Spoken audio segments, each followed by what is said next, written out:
Hi friends, back to my channel. இது செவ்வாய்க்கிழமை காலையில் எடுத்த வீடியோ.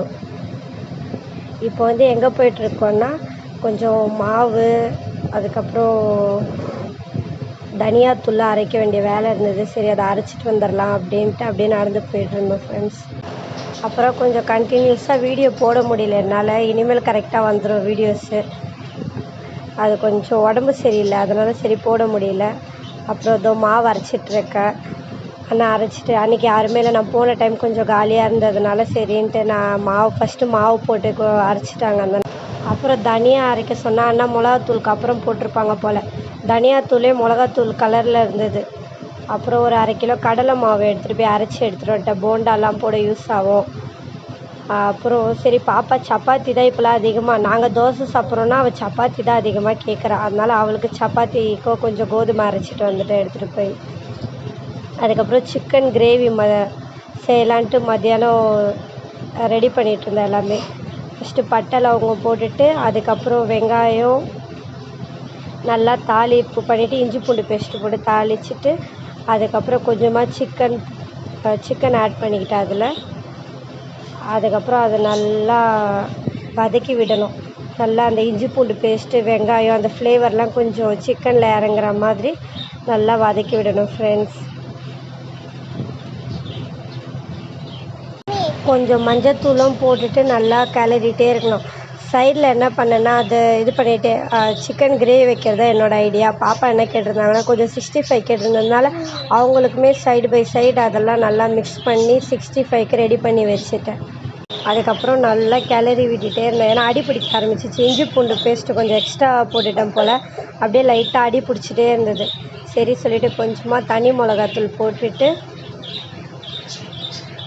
அதுக்கப்புறம் கொஞ்சமாக தனியாத்தூள், அதுக்கப்புறம் கொஞ்சமாக ஒரு பிஞ்சு கரம் மசாலா தூள், இதெல்லாம் போட்டுட்டு நல்லா மிக்ஸ் பண்ணி விட்டுட்டேன். ஏன்னா மசாலா எல்லாத்துலேயுமே ஸ்ப்ரெட் ஆகணுன்ட்டு நல்லா மிக்ஸ் பண்ணி விட்டுட்டேன்.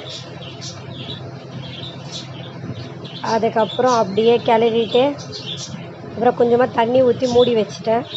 அதுக்கப்புறம் சரி, கிரேவி ரெடி ஆகிடுச்சு. அது என்னென்னா, நடுவில் கேமரா ஆஃப் பண்ணி வச்சு ஆன் பண்ண மறந்துட்டேன். வழக்கம் போல் புதுசாக வீடியோ எடுக்கிறதுனால இன்னும் எனக்கு அந்த ஆஃப் பண்ணுறது அந்த இது மறந்துடுறேன் நான்.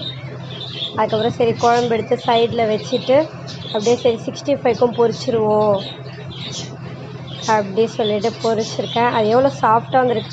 நான் என்றைக்கு பார்த்து 65க்கு நாங்கள் செய்கிறோமோ அன்றைக்கி எனக்கு சரியாகவே வராது. கொஞ்சம் ரஃப்பாக இருக்க மாதிரி இருக்கும். இன்றைக்கி கொஞ்சம் கடகடன்னு செஞ்சால் அது என்னவோ இன்றைக்கி அவ்வளோ சாஃப்டாக அவ்வளோ நல்லா இருந்தது, டேஸ்ட்டாக. அப்புறம் குழம்புலையுமே கொஞ்சம் உப்பு இருக்கான்னு பார்த்துக்கிட்டேன்.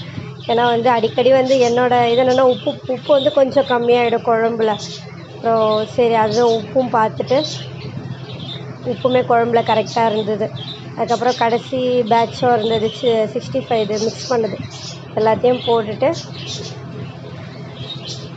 அதுக்கப்புறம் பாருங்கள் ஃப்ரெண்ட்ஸ், 65 எவ்வளோ சாஃப்டாக வந்திருக்குன்னு பாருங்கள்.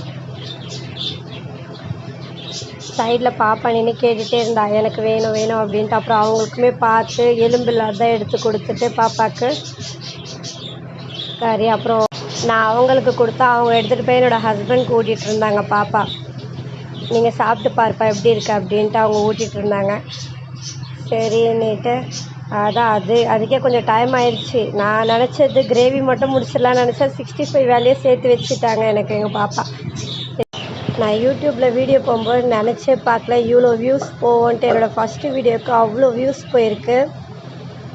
அப்புறம் எல்லாம் என்னோடய வீடியோ பார்க்குறீங்க, ஆனால் சப்ஸ்கிரைப் மட்டும் பண்ண மாட்டேங்கிறீங்க. சப்ஸ்கிரைப் பண்ணிகிட்டே பார்த்தா எனக்கு இன்னும் கொஞ்சம் ஹாப்பியாக இருக்கும், என்கரேஜ்மெண்ட்டாகவும் இருக்கும். இன்னும் எனக்கு வீடியோ போடணும் அந்த மாதிரியும் தோணும்ல ஃப்ரெண்ட்ஸ். அதனால் எல்லாருமே என்னோடய வீடியோ சப்ஸ்கிரைப் பண்ணிகிட்டே பாருங்கள். உங்களுக்கும் ஹாப்பி, எனக்குமே ஒரு ஹாப்பி. அதுக்கப்புறம் நீங்கள் எல்லா வேலையும் முடிச்சுட்டு உங்களுக்கு ஃப்ரீ டைமில் என்னோடய வீடியோ வாட்ச் பண்ணி எனக்கு லைக் அண்ட் சப்ஸ்கிரைப் பண்ணுங்கள் ஃப்ரெண்ட்ஸ். ஏன்னா உங்களோட ஒரு லைக்கும் உங்களோட ஒரு சப்ஸ்கிரைபும் எனக்கு அவ்வளோ முக்கியம். அப்புறம் இனிமேல் என் வீடியோ கண்டினியூஸாக வரும் ஃப்ரெண்ட்ஸ். அப்புறம் நேற்று லவ் பேர்ட்ஸ்க்கு ஃபுட்டு வாங்கிட்டு வந்திருந்தேன். ஃபுட்டு காலி ஆகிடுச்சு. சரி, வாங்கிட்டு அதையுமே ரீஃபில் பண்ணி வச்சுட்டேன். அதான் எல்லாம் சாப்பிட்டுட்ருக்காங்க. நான் வீடியோ எடுக்கிறேன், அதை கூட வந்து 2 பேர் வந்து கவனிக்கவே இல்லை. அவங்க பாட்டுக்கு அவங்களோட வேலை, சாப்பிட்ற வேலையை மட்டும் கண்டினியூஸாக பார்த்துட்டே இருந்தாங்க. சரி, அதுவுமே பார்க்க நல்லா இருந்தது. உங்களுக்குமே பார்க்க வந்து கொஞ்சம் அழகாக இருக்கும்னு நினைக்கிறேன். ஏன்னா லவ் பேர்ட்ஸ் வளர்க்குறவங்களுக்கு தான் தெரியும் அது எவ்வளோ ஒரு அழகான விஷயம் அப்படின்னுட்டு. ஏன்னா அதுங்க சாப்பிட்றது, அதுங்க கத்துறது அவ்வளோ அழகாக இருக்கும் அவங்க பண்ணுற எல்லா விஷயமும். எனக்கு அனிமல்ஸ்னால் ரொம்ப பிடிக்கும். இப்போதைக்கு இவங்க மட்டும் தான் வீட்டில் இருக்காங்க. நான் நிறைய அனிமல்லாம் வளர்த்துட்டு தான் இருந்தேன். கோழி, அதுக்கப்புறம் எலி, அப்புறம் காடை. நான் எல்லாத்தையும் போன வருஷம் அந்த மழை வந்தது பார்த்தீங்களா, வெள்ளம் வந்ததில்ல, அப்பயே வந்துட்டு சிலதெல்லாம் வந்து சேல் பண்ணிட்டேன். சிலதெல்லாம் வந்து அதுவே இறந்துடுச்சு. மழை வந்து ரொம்ப இதுவாகிட்டு கோழிங்களுக்கெலாம் வந்து செட் ஆகாது தண்ணி. நிறைய வச்சுருந்தேன். நான் அடுத்த வீடியோவில் வந்து அந்த வீடியோ ஏதாச்சும் இருந்ததுன்னா நான் ஆட் பண்ணுறேன். வீடியோஸில் பாருங்கள் ஃப்ரெண்ட்ஸ்.